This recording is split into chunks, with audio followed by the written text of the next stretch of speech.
My name is Eric. I've been driving rideshare full-time for about 3 years now, mostly nights. I actually prefer nights. The city feels different after midnight. Quieter, emptier, like it's stripped down to what it really is. No traffic, no noise, just streetlights and long stretches of dark road. My shift usually runs from 9 p.m. until 3 or sometimes 4 in the morning. And in 3 years, I've had weird passengers. Drunk ones, angry ones, creepy ones, but nothing like this. This started about 6 weeks ago. It was 2:38 a.m. I remember the time because I always glance at the clock when I get a request that late. The pickup location was strange. An industrial strip on the far edge of town.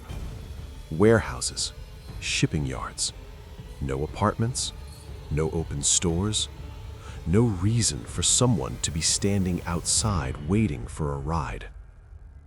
The fare was high though, surge pricing, so I accepted. The entire drive there, I didn't pass a single car. Not one. The road felt abandoned. Streetlights flickered every few blocks, leaving dark patches in between. When I pulled up to the pickup pin, there was nothing there. No person, no movement.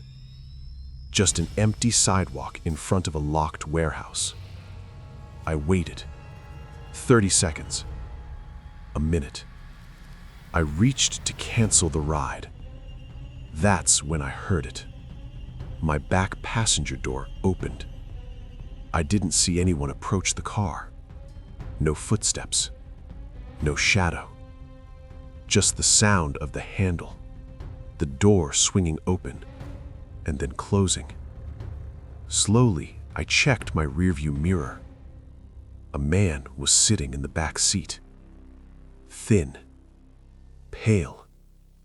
Wearing a dark hoodie pulled low over his face. I swear to you, I never saw him walk up to the car. "Evening," I said. He didn't respond. His hands were folded in his lap. He wasn't looking at his phone, wasn't adjusting his seat, wasn't even blinking much. The destination was already entered into the app. A residential neighborhood 25 minutes away. So I started driving. For the first 5 minutes, everything felt normal. Then I noticed something strange. I couldn't hear him breathing. Usually, even silent passengers shift around, cough, adjust, breathe. There was nothing. It was like driving with a mannequin in the back seat. About halfway through the ride, I glanced in the mirror. He was staring at me directly. Not at my reflection. At me. His eyes looked empty. Not angry. Not threatening. Just blank. I felt this tightness in my chest I couldn't explain. "Everything okay back there?" I asked. Silence. We drove the rest of the way like that. When we reached the destination, the house was completely dark. No porch light, no cars. "We're here," I said. Nothing. I turned slightly in my seat. The back seat was empty. Completely empty. I instantly flipped on the interior light. Empty. The doors were locked. I know what it sounds like when a door opens. I know what it feels like when someone exits. None of that happened. My hands were shaking. I checked the app. The ride was still active. Then, without me touching anything, it completed. 5-star rating. $18 tip. I sat there for a full minute, trying to convince myself I imagined him. But I didn't. I know I didn't. The next morning, I checked my ride history. The trip wasn't there. No pickup, no drop-off, no record. But the $18 tip was added to my earnings. 3 nights later, at exactly 2:38 a.m., I got another request. Same industrial location, same pickup pin. I stared at my phone. I didn't accept. The request stayed active longer than normal. Then my phone buzzed. A message through the app. I'm already in the car. My blood ran cold. Slowly, very slowly, I looked in my rearview mirror. The back seat looked empty, but the seat cushion, it was slightly indented, like someone was sitting there. And then I saw it. A faint fog on the inside of the back window, like breath. I slammed the brakes, got out of the car, opened the back door. Empty, but the seat was still warm. I quit driving nights after that. I switched to daytime shifts. But here's the problem. Every few nights, at 2:38 a.m., my phone lights up. No sound, no notification. The rideshare app just opens by itself, showing a ride in progress. My car icon moving. And in the passenger info section, no name, just one word. Still here. And every time it ends, 5 stars.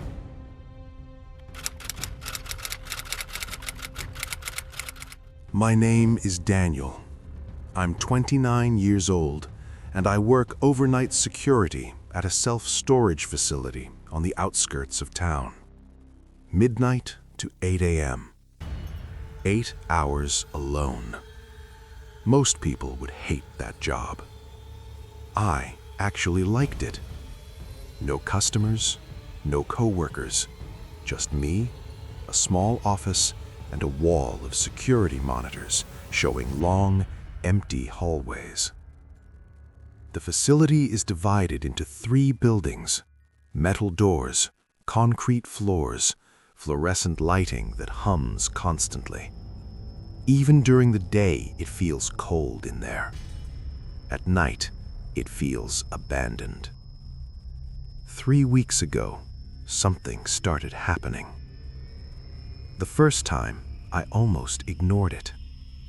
At exactly 3:12 a.m., Unit 317 triggered a motion alert. That shouldn't happen. Those units are locked with customer padlocks. The facility gates automatically lock at 10 p.m. No one can enter without a code, and I would see that logged in the system. I checked the entry logs. Nothing. No gate access. I pulled up the hallway camera for Building B. Empty. The corridor outside Unit 317 was completely still. But the motion sensor alert kept flashing red, over and over and over. I told myself it was probably a sensor malfunction. Still, I grabbed my flashlight and keys. When you work security long enough, you learn not to ignore things. The hallway felt colder than usual when I stepped inside. The kind of cold that doesn't feel like temperature, it feels like pressure. Unit 317 was halfway down the corridor.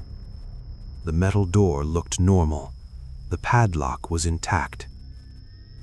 I stood there listening. At first, nothing. Then, very faint, a slow inhale, then exhale.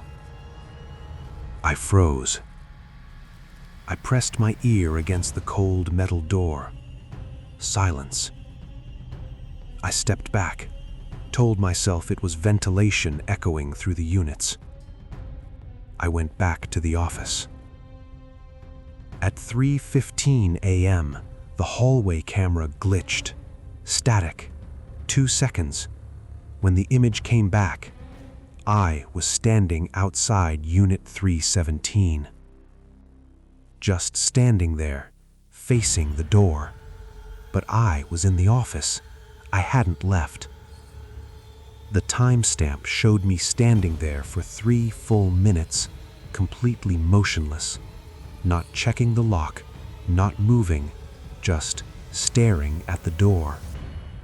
Then the feed glitched again, and I was back in the office chair. My stomach dropped. I rewound the footage 3 times. Same result. The next night, I told myself I imagined it. 3:12 a.m. Motion alert. Unit 317. This time, when I pulled up the camera, the unit door was open. Wide open. The padlock was gone, and someone was standing inside, in the dark, facing the camera. It took my brain a few seconds to process what I was seeing. It looked like me. Same uniform jacket, same haircut, same posture, but thinner, skin paler, eyes darker, and smiling. Not a friendly smile, a stretched one, like it hurt to hold it. I couldn't breathe. I couldn't move. The camera feed cut to black. When it came back, the door was closed. The padlock was back. The hallway empty. I didn't go check it physically. I couldn't. The next morning, I went through rental records. Unit 317 had one past renter, under my name. Signed digitally. My ID attached. My signature. I've never rented a storage unit in my life. I checked the ID scan. It was my face, but the photo looked slightly wrong. Eyes too dark, smile too wide. That night, I brought my phone and recorded the monitors. At 3:12 a.m., all screens flickered. When they came back, the hallway camera showed me standing outside 317 again. But this time, the version of me slowly turned toward the camera and waved, very slowly. I didn't wave. I was frozen in my chair. Then I heard something behind me, a slow dragging sound, like shoes scraping concrete, inside the office. I turned around. The office door was open. It had been closed, and I swear, for just a split second, I saw someone standing at the end of the hallway outside the office, wearing my uniform, watching me. Now every night at 3:12, the monitors flicker, and sometimes the version of me on camera is a little closer to the office. Last night, he was standing right outside my door, smiling, and the handle started to turn.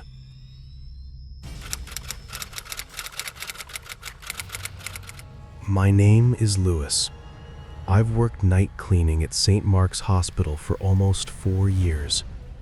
My shift runs from 11 p.m. to 7 a.m. I'm assigned to the older East Wing. It was shut down years ago after renovations were delayed. They say it'll reopen someday, but right now it's mostly empty rooms and long, silent hallways. I didn't mind it. I prefer working alone. About a month ago, room 412 started changing. I would clean it at midnight. Fresh sheets, disinfected surfaces, empty trash. Bathroom dry. By 3 a.m., it would look used. Bed wrinkled, sink wet, trash bin filled with tissues. At first, I assumed a nurse was secretly using it for breaks, but that wing has no active staff assigned. The first time I checked the cameras, I felt uneasy. Between midnight and 3 a.m., no one entered that hallway. No one exited. Room 412's door never opened. But at 2:47 a.m., the call light outside the room blinked on. That system shouldn't even work. It's disconnected from the nurse station. I decided to stay in the hallway one night, hide, and wait. 2:40 a.m. The air felt heavier. 2:45. The lights flickered slightly. 2:47. The call light turned on. I walked slowly toward the door. It was slightly open. I don't remember leaving it open. The bed had a deep indentation, like someone had been lying there for hours. The sheets were slightly pulled up, as if covering a body. I could hear breathing. Slow, strained, wet, like someone with fluid in their lungs. "Hello?" I said quietly. The breathing stopped. The mattress slowly shifted, like someone sitting upright. The sheets sank inward. The indentation vanished. The bed flattened. The call light shut off, and the TV in the room turned on. Static. Loud. I unplugged it. The next day, I asked one of the older nurses about 412. She went quiet, then told me a patient stayed there for 8 years. No visitors, no family. He rarely spoke. He died alone. Time of death, 2:47 a.m. Cause of death, respiratory failure. Last week, I was mopping the hallway when I heard something behind me. A hospital bed wheel rolling. Slow. Metal clicking softly. I turned around. There was a bed halfway down the hall. It hadn't been there before. The sheets were pulled back, and the pillow had a deep imprint, like someone had just gotten up. Then I heard it, right behind me, a whisper, weak, close to my ear. "Don't leave me." I spun around. No one. But the bed behind me had rolled a few inches closer. I don't clean that wing anymore. I close 412's door and pretend it doesn't exist. But every night at exactly 2:47, the call light blinks. And sometimes, when I'm alone in the supply closet, I hear slow breathing right next to me, like someone standing inches away, waiting.